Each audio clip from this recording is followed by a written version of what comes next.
Be ready. 5 seconds. Start. Honorable Speaker Sir, to meet the needs of Amritkal and to facilitate optimum regulation in the financial sector, public consultation as necessary and feasible will be brought to the process of regulation making and issuing subsidiary directions to simplify, ease and reduce cost of compliance. Financial sector regulators will be requested to carry out a comprehensive review of existing regulations. For this, they will consider suggestions from public and regulated entities. Time limits to decide the applications under various regulations will also be laid down. To enhance business activities in GIFT IFSC, the following measures will be taken: delegating powers under the SEZ Act to IFSCA to avoid dual regulation, setting up a single window IT system for registration and approval from IFSCA, SEZ authorities, etc.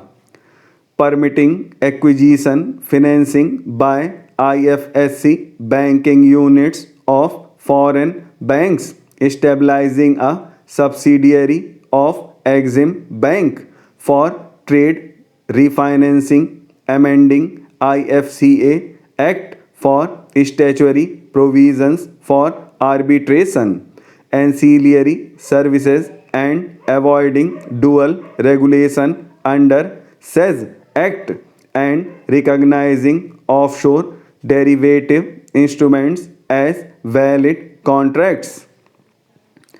To improve bank governance and enhance investors' protection, certain amendments to the Banking Regulation Act, the Banking Companies Act, and the Reserve Bank of India Act are proposed.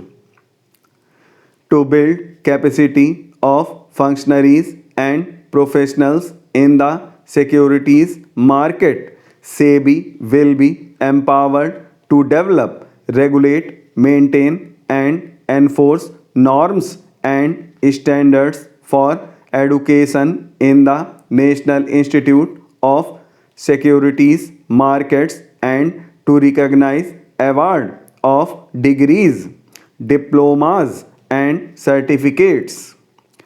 A central processing center will be set up for faster response to companies through centralized handling of various forms filled with field offices under the Companies Act. For investors to reclaim unclaimed shares and unpaid dividends from the Investor Education and Protection Fund Authority with ease, an integrated IT portal will be established. Digital payments continue to find wide acceptance. In 2022, they show increase of 76% in transactions and 91% in value. Physical support for this digital public infrastructure will continue in 2023-24. For commemorating Azadi Ka Amrit Mahotsav, a one-time new small savings scheme, Mahila Samman Savings Certificate will be made available for a 2-year period up to March 2025. This will offer deposit facility up to rupees 2 lakh. The maximum deposit limit for senior citizen savings scheme will be enhanced from rupees 15 lakh to rupees 30 lakh. The maximum deposit limit for monthly income account scheme will be enhanced from rupees 4.5 lakh to rupees 9 lakh for single account and from rupees 9 lakh to rupees 15 lakh for joint account. The entire 50-year loan to states has to be spent on capital expenditure within 2023-24.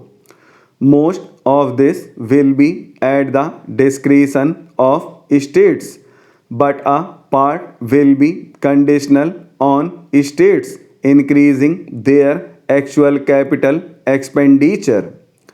Parts of the outlay will also be linked to or allocated for the following purposes: scrapping old government vehicles, urban planning reforms and actions, financing reforms in urban local bodies to make them credit worthy for municipal bonds, housing for police personnel above or as part of police stations, constructing unity malls, children and adolescents, libraries and digital infrastructure and state share of capital expenditure of central schemes. States will be allowed a physical deficit of 3.5% of GSDP, of which 0.5% will be tied to power sector reforms. The revised estimate of the total receipts other than borrowings is rupees 24 lakh crore, of which the net tax receipts are rupees 21 lakh crore. The revised estimate of the total expenditure is rupees 42 lakh crore, of which the capital expenditure is about rupees 7.3 lakh crore. The revised estimate of the physical deficit is 6.4% of GDP, adhering to the budget estimate. Coming to 2023-24, the total receipts other than borrowings and the total expenditure are estimated at rupees 27 lakh crore and rupees 45 lakh crore respectively. The net tax receipts are estimated at rupees 23 lakh crore. The physical deficit is estimated to be 5.9% of GDP. In my budget speech for 2021-22, I had announced that we plan to continue the path of fiscal consolidation, reaching a fiscal deficit below 4.5% by 2025-26, with a fairly steady decline over the period. We have adhered to this path, and I reiterate my intention to bring the fiscal deficit below 4.5% of GDP by 2025-26. To finance the fiscal deficit in 2023-24, the net market borrowings from dated securities are estimated at rupees 11.8 lakh crore. The balance financing is expected to come from small savings and other sources estimated at rupees 15.4 lakh crore.